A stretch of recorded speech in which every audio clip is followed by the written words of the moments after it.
सुधा नाम की एक औरत अपने पति सुखिया के साथ एक गांव में रहती थी। वह गांव में खेती बाड़ी करके अपना जीवन यापन कर रहे थे। सुखिया और सुधा देवी माँ में बहुत विश्वास रखते थे। इस बार बारिश की वजह से उनकी सारी फसल बर्बाद हो गई थी। सुधा, इस बार तो हमारी सारी फसल खराब हो गई है। अब हम अपना गुजारा कैसे करेंगे? अरे, आप चिंता क्यों करते हो? देवी माँ पर विश्वास रखो, वो सब ठीक कर देंगी। वैसे भी जो होता है उनकी इच्छा से ही तो होता है ना। लेकिन सेठ से जो पैसे उधार लिए थे वो भी तो लौटाने हैं। उसको अगर समय पर पैसे न दिए तो वो हमारे खेत ही न हथिया ले। इन अमीर लोगों को तो भगवान का बिल्कुल भी डर नहीं है। देखना, एक दिन भगवान इनको भी जरूर सबक सिखाएगा। अगली सुबह होते ही सुखिया के घर पर कुछ लोग आते हैं। सुखिया, सेठ जी ने बोला है कि इस बार उनको अपना पैसा ब्याज के साथ ठीक समय पर चाहिए। पिछली बार तूने पैसे समय पर नहीं दिए थे।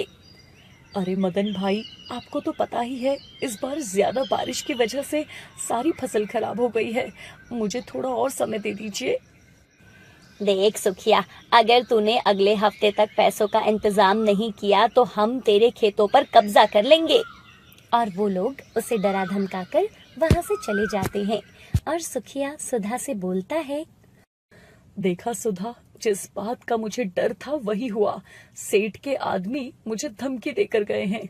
अगर मैंने उनका पैसा ब्याज के साथ अगले हफ्ते तक नहीं दिया तो वो हमारे खेतों पर कब्जा कर लेंगे। आप माता रानी पर विश्वास रखिए, वो हमारी मदद जरूर करेंगी।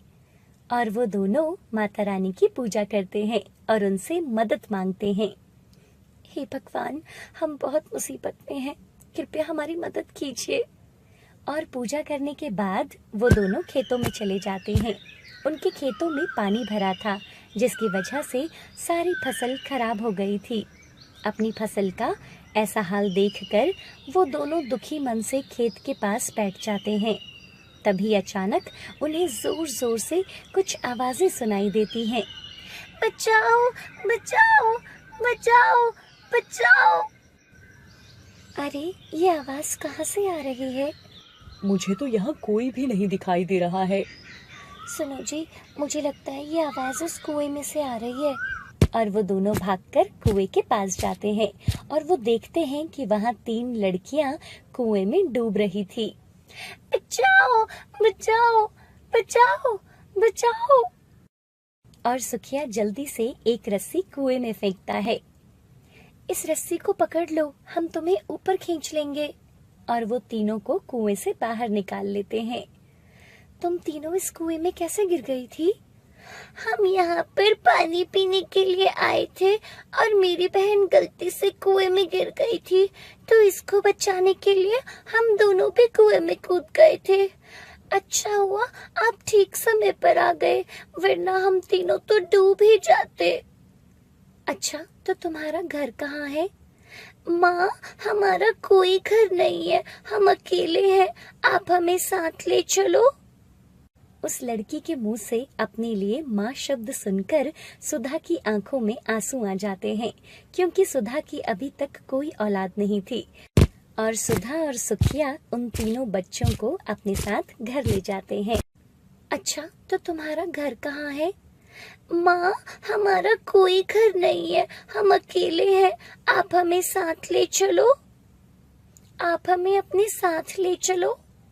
उस लड़की के मुंह से अपने लिए माँ शब्द सुनकर सुधा की आंखों में आंसू आ जाते हैं, क्योंकि सुधा की अभी तक कोई औलाद नहीं थी।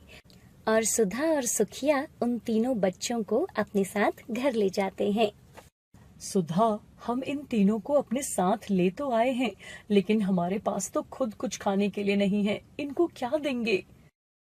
आप चिंता मत कीजिए, घर में जो कुछ बचा हुआ है मैं उससे ही इनके लिए कुछ खाना बना देती हूँ। कल के लिए माता रानी कोई ना कोई रास्ता जरूर दिखाएंगी। और सुधा खाना बनाकर उन तीनों लड़कियों को खाना खिला देती है और वो सब सो जाते हैं। सुबह होने पर सुधा उठकर देखती है कि घर की साफ सफाई हो चुकी थी और रसोई से खाने की बहुत ही अच्छी सुगंध आ रही थी। अरे, ये रसोई में क्या पक रहा है? वो जाकर देखती है तो वो तीनों लड़कियां रसोई में खाना बना रही थी। अरे बच्चों, तुम क्या खाना बना रहे हो? खाने की बहुत अच्छी खुशबू आ रही है। ये हमने फलों की सब्जी बनाई है। आप बैठिए, हम आपके लिए खाना लाते हैं। और वो लोग सुधा और सुखिया को खाना खिलाते हैं। अरे ये तो बहुत ही स्वादिष्ट है। ये तुमने कैसे बनाया? हमने कुछ फलों से ये सब्जी बनाई है। बहुत ही स्वादिष्ट खाना बनाया है तुम सबने। और वो दोनों खाना खाकर खेतों की ओर चले जाते हैं। और शाम होने पर जब वो वापस लौटते हैं तो उन्हें फिर से 3 लड़कियां मिलती हैं और उनकी उम्र भी एक समान ही थी। माँ, हम सभी बेसहारा हैं, हमारी मदद कीजिए। और सुधा और सुखिया उन तीनों को भी अपने साथ अपने घर ले आते हैं और उनके साथ अगले दिन फिर से वही घटना होती है। माँ, हम बेसहारा हैं, हमें अपने साथ ले चलिए।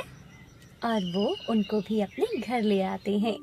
सुधा और सुखिया के घर में अब 9 बेटियां थी जिनका अब उन्हें ही पालन पोषण करना था, लेकिन वह सभी मिलकर उनके घर का सारा काम कर दिया करती हैं और खुद ही खाना भी बना दिया करती हैं। सुखिया को तो कुछ समझ नहीं आ रहा था कि बिना कुछ कमाए हुए उसका परिवार इतनी खुशहाली से कैसे जीवन व्यतीत कर रहा है। और अब उसकी फसल भी हरी भरी हो गई थी। इसलिए एक दिन सुखिया खेतों में ना जाकर अपनी बेटियों को मेला दिखाने ले जाता है और सेठ के आदमी आकर उनकी सारी फसल को आग लगा देते हैं। अरे सुखिया भाई, तुम्हारे खेतों में किसी ने आग लगा दी है। क्या? सुखिया भागा भागा अपने खेतों की तरफ जाता है और वो देखता है कि उसकी फसल में बहुत ही भीषण आग लगी हुई थी। तभी सेठ और उसके आदमी वहां आ जाते हैं। अरे सुखिया, तेरी तो सारी फसल ही जल गई है। अब तू मेरे पैसे कैसे लौटाएगा? देख, अब से ये खेत मेरा हुआ। सेठ जी, ऐसा जुल्म तो मत कीजिए। तभी वहां सुधा आ जाती है। मुझे पता है कि ये आग तूने लगाई है सेठ, तुझे इसकी भरपाई करनी होगी। तेरी इतनी हिम्मत कि तू मुझसे जुबान लड़ा रही है? अरे मुश्तंडो, क्या देख रहे हो? मार मार कर यहीं गाड़ दो इन दोनों को। और सेठ के आदमी सुधा और सुखिया को बुरी तरह डंडों से मारने लगते हैं। हमें मत मारो, बचाओ, बचाओ। तभी वहाँ पर वो 9 लड़कियां आ जाती हैं और उन सभी को बहुत गुस्सा आ रहा था और वो अपने असली रूप में आ जाते हैं। वो 9 लड़कियां माँ के अवतार थे। सभी माताएं सेठ और उसके आदमियों को वहीं पर भस्म कर देते हैं। जय माता की, मुझे यकीन था कि आप हमारी मदद करने के लिए जरूर आएंगी माँ। सभी 9 देवियां वहां से अदृश्य हो जाती हैं और सुखिया की फसल भी फिर से हरी भरी हो जाती है। कुछ साल बाद सुधा एक लड़की को जन्म देती है। माँ की कृपा से सुखिया और सुधा गांव में सबसे धनवान बन गए थे और वह सुखी जीवन व्यतीत करते हैं। ए तन्वी, चल उठ, कितनी देर से सो रही है? चल उठकर पूरे घर में झाड़ू मार। जी चाची जी, मैं अभी करती हूँ। तन्वी जल्दी से उठती है और घर की सफाई करने लग जाती है। तन्वी अपने चाचा चाची के साथ किशनपुरा गांव में रहती थी। कुछ समय पहले ही उसके माता पिता की मृत्यु हो गई थी। तब से वह अपने चाचा अशोक और चाची सीमा के साथ रहती थी। सीमा की भी अपनी एक बेटी थी जिसका नाम पूजा था। पूजा तन्वी से कुछ ही महीने छोटी थी। तन्वी दिखने में बहुत सुंदर और समझदार थी, लेकिन सीमा का बर्ताव तन्वी के साथ बिल्कुल भी अच्छा नहीं था। वो पूरा दिन तन्वी को काम में लगा कर रखती थी और कोई भी गलती होने पर उसे खूब डांटती थी। एक दिन अशोक और सीमा आपस में बात कर रहे थे। जी, कुछ दिनों में नवरात्रि आने वाले हैं, मुझे बाजार से कुछ सामान लाना है। ठीक है, कल चलते हैं और तन्वी के लिए भी कोई अच्छी सी ड्रेस ले लेना। वो पूरा दिन वही फटे पुराने कपड़ों में घूमती रहती है। जी, वो पूजा की कुछ ड्रेस है ना जो अभी भी बिल्कुल नहीं है, मैं वो तन्वी को दे दूंगी। तन्वी, हम मार्केट जा रहे हैं, तू घर का ध्यान रखना और पूजा का भी, और उसे कोई चीज चाहिए हो तो उसे दे देना। जी चाची जी, आप चाहिए, मैं सब संभाल लूंगी। पीछे से तन्वी घर का सारा काम करती है। शाम को जब सीमा और अशोक आते हैं तो उसके हाथ में कुछ खिलौने और कपड़े थे। खिलौने और कपड़े देखकर तन्वी खुश हो जाती है और भागकर उनके पास आती है। तन्वी, चल हमारे लिए पानी लेकर आ, बहुत थक गए हैं हम।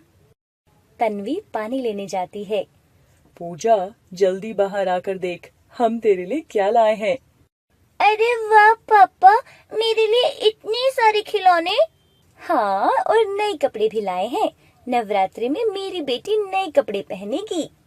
तभी तन्वी वहाँ पानी लेकर आ जाती है। वो देखती है कि सारे खिलौने और नए कपड़े पूजा के लिए थे, उसके लिए कुछ भी नहीं लाए थे। ये देखकर तन्वी का दिल बैठा जा रहा था और वो वहाँ से जाने लगती है। तभी सीमा बोलती है, तन्वी रुक, जरा ये पूजा का सामान पूजा घर में रख दे।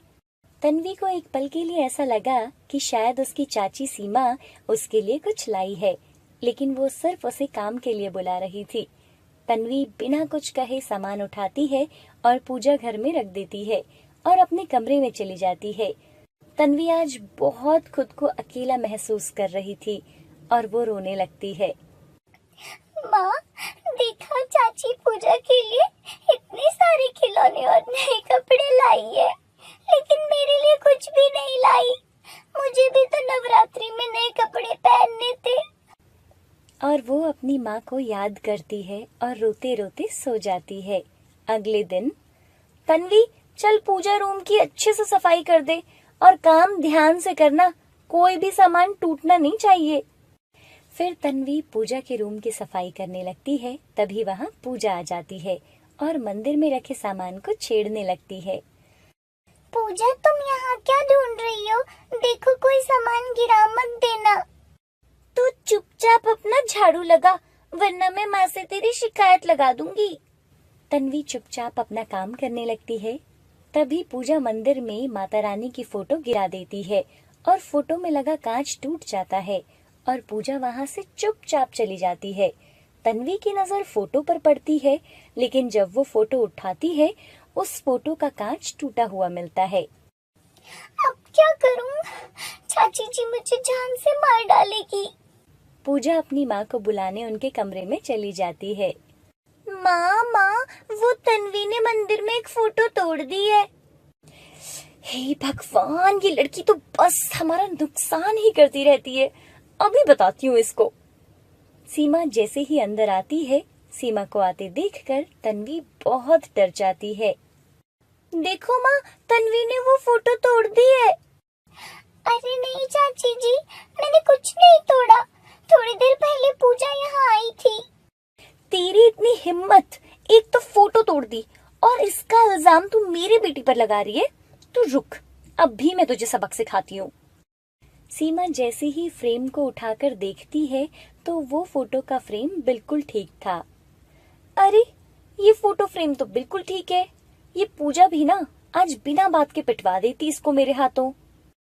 तन्वी भी जब फोटो फ्रेम को देखती है तो वो फोटो फ्रेम बिल्कुल ठीक था। अरे, ये कैसे हो गया? ये फ्रेम तो टूट गया था और अभी खुद जुड़ भी गया। अगले दिन नवरात्रि भी आ जाती है और घर के सब सदस्य नए कपड़े पहनते हैं, लेकिन तन्वी के पास कोई भी नए कपड़े नहीं थे। अशोक सीमा से कहता है, पूजा और तन्वी को मंदिर ले जाने के लिए तैयार कर लो। अरे तन्वी को यहीं रहने दो, आज सुबह से उसकी थोड़ी तबीयत खराब है। अच्छा, तो क्या तुम उसके लिए दवाई लेकर आई हो? हाँ, और डॉक्टर ने उसे आज आराम करने के लिए बोला है। चलो ठीक है, तुम पूजा को ले आओ। सीमा तन्वी के पास जाती है। तन्वी, हम सभी मंदिर जा रहे हैं, तुम पीछे से घर का ख्याल रखना। चाची जी, मुझे भी मंदिर घूमने चलना है, आप मुझे भी अपने साथ ले चलो। अगर तू भी हमारे साथ जाएगी तो घर पर कौन रहेगा? सीमा की बातें सुनकर तन्वी बहुत उदास हो जाती है। अशोक, सीमा और पूजा घूमने के लिए चले जाते हैं। तन्वी मंदिर में माता रानी की फोटो के सामने बैठकर रोने लगती है। तभी उसे बाहर से एक बूढ़ी औरत की आवाज सुनाई देती है। घर में कोई है क्या? उसकी आवाज सुनकर तन्वी बाहर आ जाती है। जी माता जी, किससे मिलना है आपको? बेटा, मुझे तो तुमसे ही मिलना था। मैं बहुत दिनों से भूखी हूँ, कुछ खाने के लिए दे दो बेटा। आप अंदर आइए, मैं आपके लिए खाना लगाती हूँ। और वो तन्वी के साथ उसके घर के अंदर चली जाती है। तन्वी उन्हें हलवा पूरी खिलाती है। जीती रहो बेटा, बहुत समय के बाद मैंने पेट भर खाना खाया है, लेकिन तुम्हारे माता पिता कहाँ हैं? कोई और यहाँ दिखाई नहीं दे रहा। माई, मेरे माता पिता बचपन में ही मुझे अकेला छोड़कर इस दुनिया से चले गए थे। मैं यहाँ पे अपने चाचा और चाची के साथ रहती हूँ। वो आज माता रानी के मंदिर घूमने गए हैं। लेकिन वो तुम्हें साथ लेकर क्यों नहीं गए?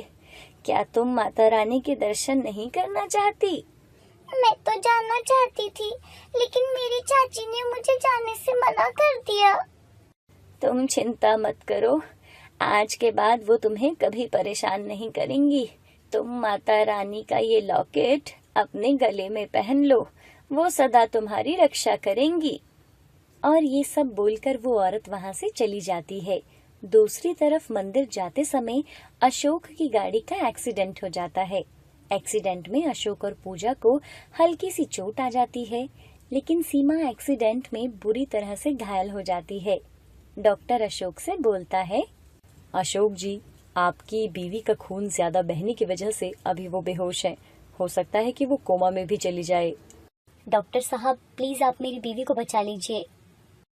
देखिए, दवा तो दे दी है, लेकिन अब दुआ की जरूरत है। अशोक घर पर जाता है और तन्वी को अपने साथ हॉस्पिटल लेकर आता है। अशोक पूजा और तन्वी के साथ सीमा के पास जाता है। सीमा बेहोशी की हालत में थी। तन्वी सीमा की हालत देखकर बहुत घबरा जाती है और वो माता रानी की माला को हाथ में लेकर प्रार्थना करने लगती है। हे माता रानी, कृपया मेरी चाची जी की सभी गलतियों को माफ कर दीजिए और इन्हें पहले जैसा ठीक कर दीजिए। कुछ ही देर में सीमा को होश आ जाता है और होश में आते ही सामने तन्वी को देखकर उसे भी अपनी गलतियों का एहसास हो जाता है। कुछ ही दिनों में सीमा बिल्कुल ठीक हो जाती है और उसे अस्पताल से छुट्टी मिल जाती है। घर पहुंचकर सभी मिलकर माता रानी की पूजा करते हैं। अब सीमा तन्वी को अपनी बेटी के जैसे ही प्यार करती थी और उसे कभी भी माँ की कमी महसूस होने नहीं दी।